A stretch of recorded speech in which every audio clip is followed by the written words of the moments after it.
For the past 40 plus years, the Jetta name has become synonymous with the Volkswagen brand here in America. In fact, this car has been so successful that the company calls it their signature model, even though it's no longer its best seller. That title has been given, of course, to the Tiguan as VW shifts its focus toward SUVs. Now, of course, for 2022, Volkswagen is introducing a completely restyled Jetta that's now part of the Mark 7 generation that they introduced back in 2019. And I'm here in Asheville, North Carolina with this fully loaded Jetta SEL. As you can see, it's got new styling in the front and the rear, an updated engine underneath the hood, and one of the roomiest back seats that you're going to find in the segment. So if you guys are looking for an efficient, affordable commuter car, how does the restyled 2022 Jetta stack up? Stay tuned to find out.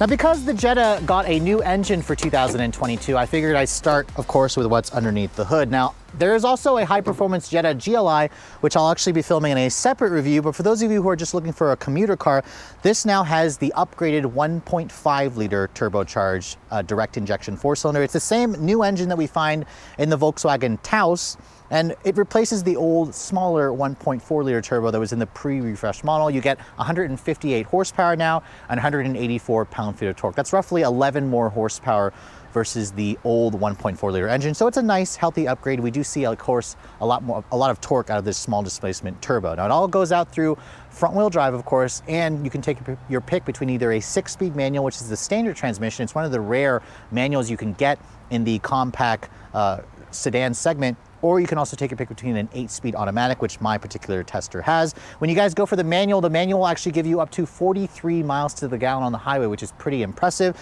This automatic version is rated at 29 in the city and 40 on the highway. Still very good numbers. Regular grade gas, of course, is the recommended fuel. And as the Jetta sits, it weighs in at just under 3,000 pounds. So again, it's a relatively light car by modern standards.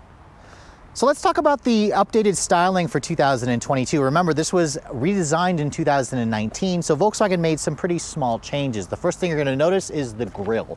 The grille is now larger this year, and this fully loaded SEL version has kind of like a chrome outline. You can also add a black grille if you guys go for the sport trim, which replaces the old Jetta R-Line. All Jettas now come standard with full LED headlights, which include LED low and high beams, LED daytime running lights. However, the turn signal is an incandescent, as you can see. And then in the lower part of the fascia, there's this interesting accent light, which VW says is an accent light. It's not part of the daytime running light. Those aren't fog lights either. VW removed the fog lights on the refreshed model. Overall, I think the Jetta pretty much still looks the same. Let me know in the comments below if you guys prefer the look of the refreshed model or the pre-refreshed model. This car still very much has an understated, almost Audi-like, baby Audi-like look to the design. Now, being a refresh, the overall side profile hasn't really changed. It's still around 185 inches long.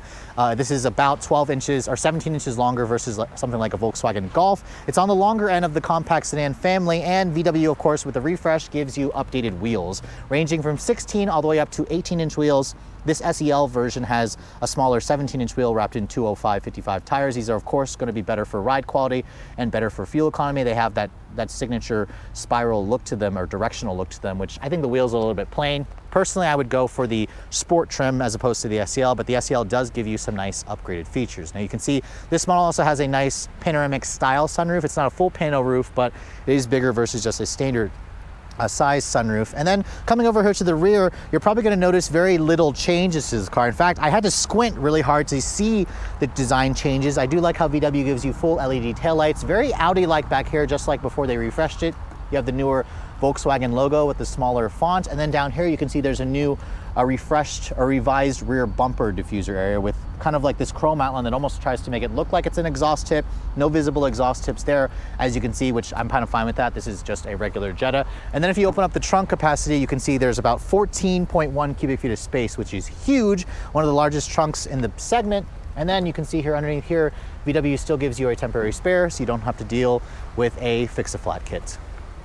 So to go along with the small changes on the outside, VW did update the interior ever so slightly. When you first get inside, this SEL model has the full leather interior with these power seats with 3-person memory. The seats themselves are also heated and ventilated. That's what's included, of course, on the SEL trim. So it's nice to find that premium touch in a segment that you typically don't find it in. Now, once you get in and shut the door has a nice solid sounding thunk. So again, that gives you an impression of quality. This is still built off of the MQB architecture. Now, of course, if you guys are coming from the pre-refresh Jetta, this is going to look pretty similar. However, they did make the larger 8-inch screen standard, and you also have the digital cockpit display here standard. So again, all digital display really elevates this interior, makes it feel a lot more modern. The steering wheel also has been updated, although the GLI that I tested earlier today had the new steering wheel with the touch sensitive buttons. This has the old buttons on it, which some of you are going to prefer. It has a physical button here for the heated steering wheel. It has really nice leather, a flat bottom design.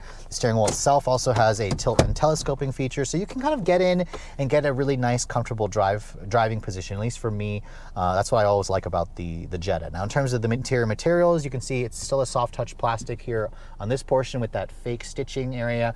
Over here, it's even soft touch. You have this kind of interesting look plastic, which kind of looks almost like a metallic wood design to it.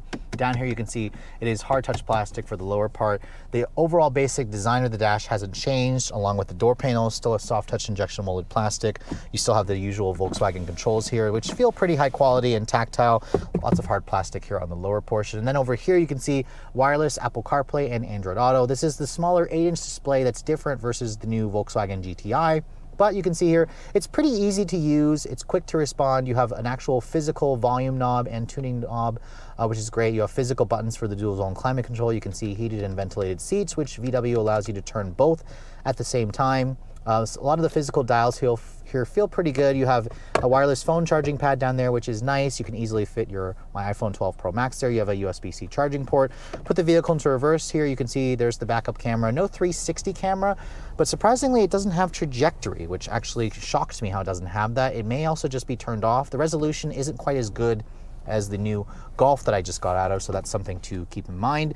A lot of empty buttons over here. For a car that's fully loaded, that kind of annoys me to see that. Traditional cup holders here. There's a little bit of a storage area there where you could put like your keys or some change. And then over here you can see, open this up, there's another USB-C charging port in there, and there's a relatively decent amount of storage. Now looking above me here, you can see there is some lighting back in here, but it's not LED, which kind of makes me sad. The sunroof here lets in a good amount of light. There's even a nice shade for those of you who don't want to have to deal with the sun. And then the seats, you can see these are the leather seats, which are comfortable and supportive. They don't really have much in terms of bolstering, but they're going to be comfortable on longer drives. Open up the glove compartment here, you can see it's huge, but it's not damped or lined with felt, so that's something to keep in mind. So overall, the interior of the Jetta hasn't really changed much. It didn't really need to change.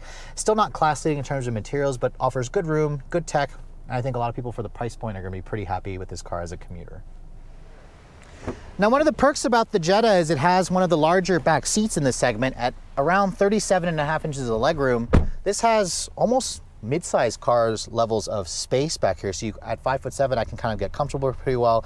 There's a good amount of foot space underneath the front seats. There is a hump here that takes up space, which is annoying considering this is a front drive car. But surprisingly, the SEL version gives you 3-level heated seats. That's something you don't even get in the GLI, which is more expensive than this vehicle. But sadly, there are no rear seat air vents, no rear seat climate control, and you only get one storage pocket here. And it would have been nice if VW gave us a little bit more. Door panel materials back here, also hard touch plastic. Wasn't expecting anything nicer. You have a slightly padded door area over here where you'd rest your elbow. And then over here in the center console, you can see, or in the center, you have a fold down armrest with 2 cup holders. The head restraints here are not adjustable, but I can get back here and be pretty comfortable. So overall, if you're looking for a big back seat, this is one of the cars you want to look at. All right, so I'm here in Asheville, North Carolina, driving basically the entire Volkswagen family, and this 1.5 Jetta was the one that was actually under embargo, which is why this video posted a lot later versus the other ones. But this 1.5 turbo, I mean, I've driven this engine in the Volkswagen Taos, so I'm not expecting it to be groundbreakingly different versus the old 1.4. I mean, let's face it, it doesn't have that much more power, but it does have 11 more horsepower. So let me put my foot down here. It's actually not bad. Really, it's actually not bad. This is paired up with a smooth 8-speed automatic transmission with a sport mode, no paddles on the wheel. The engine also is torquey. It offers a lot of low-end torque. This feels significantly faster versus the base engine in something like the Kia Forte, the Hyundai Elantra. The Civic Turbo with its 1.5 and CVT feels pretty similar, but the beauty about this car is it has a traditional 8-speed automatic, which for those of you who like a stepped transmission, you're going to really prefer that over something like a CVT that you find in like a Corolla. This is a little bit nicer than the last Corolla that I drove as well. I do wish Volkswagen offered paddles on the wheel. I believe they might offer that on the sport trim. I'll have to double check that.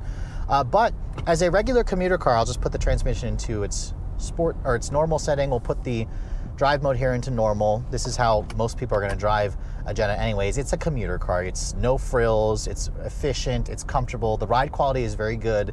Even though the model I'm driving doesn't have a fully independent rear suspension. It's got a twist beam, semi-independent, because it's a lower cost design. The steering in this car also is relatively quick and precise, just doesn't offer much in terms of feedback. The suspension feels very, very soft, which is good for the ride quality. Really light steering as well, but visibility is strong. Volkswagen's IQ driver assistance is actually standard now, so you have the blind spot monitoring, you have the automatic emergency braking, you have adaptive cruise control. This is a really decent car to drive, and remember, the Jetta is an affordable car as well. Now, of course, on this short drive, I'm not going to be able to test the fuel economy of this car, but Volkswagen says this model here that I'm driving should get 40 mpg on the highway, which is the number you really need to target when you're competing in the compact sedan segment. And I have no doubts that this car is efficient. The 1.5 obviously sacrifices power for efficiency. That's what Volkswagen's newest family of engines actually does. And really, I am genuinely impressed. If I was going to, let's say, just buy something that was affordable, that was efficient, that had decent power, this definitely would be it. That's what I love about these smaller turbocharged engines. They just have all this low-end torque where you don't have to push the engine so hard versus competitors. Like even at 2,000 RPM, it has enough torque to get this car moving where you can pass that slow-moving vehicle, where you can get up to speed. And that's kind of the beauty about the Jetta. I also like the updated tech in this car. The interior is a lot easier to use versus the new Golf GTI. You have the fully digital display here, which looks nice. You can kind of customize the way this looks by pushing this button over here. You can put your driver assistance there. You can put kind of a recessed display, and then you have a traditional look over here with the tach and the speedometer. And the seats in this car are also pretty comfortable. I'm overall liking the updates that VW's made. I mean, I've always liked the Jetta. It's no longer the sportiest offering in the segment to drive, but it is now one of the most comfortable offerings.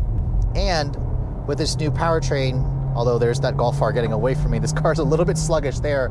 It does offer a good amount of power for those of you who need something that's going to obviously be more than just a commuter car and give you enough power for getting out up to highway speeds. So as an efficient everyday commuter car, it's pretty hard to find fault with the refreshed 2022 Jetta. Obviously, the new engine doesn't add a boatload of power. It still has sufficient acceleration. The automatic is perfectly smooth shifting and fine. Really, my issue with the Jetta and a lot of other vehicles in the segment is it doesn't really offer much in terms of excitement, which isn't really the point of a vehicle like this. As you guys saw, it's comfortable. It's full of most of the tech features that you want, most of the safety features that you want, and it still has one of the largest back seats in the segment. And really, once you kind of get past the mundane design and just bland overall feel, what you do have is an agreeable, efficient, and affordable compact car that also happens to get really good gas mileage. And of course, when I get one of these for a week to test, I'll be able to retest the fuel economy and see if I can match the 40 mpg that Volkswagen is claiming. But you should keep in mind that if you guys are looking to buy this 2022 Jetta, it does go on sale toward the end of this year, and it's going to start at just over $20,000, $20,900 for the base S model. That does make this car about $1,200 more expensive than the old model. VW did throw in a lot more standard equipment this year, like their IQ Drive, the LED headlights, that justifies the extra increase in price. Really, I would recommend at least going to the sport trim for an extra $900. It gives you all the blacked out accents, the 18-inch wheels, and just an overall better looking car.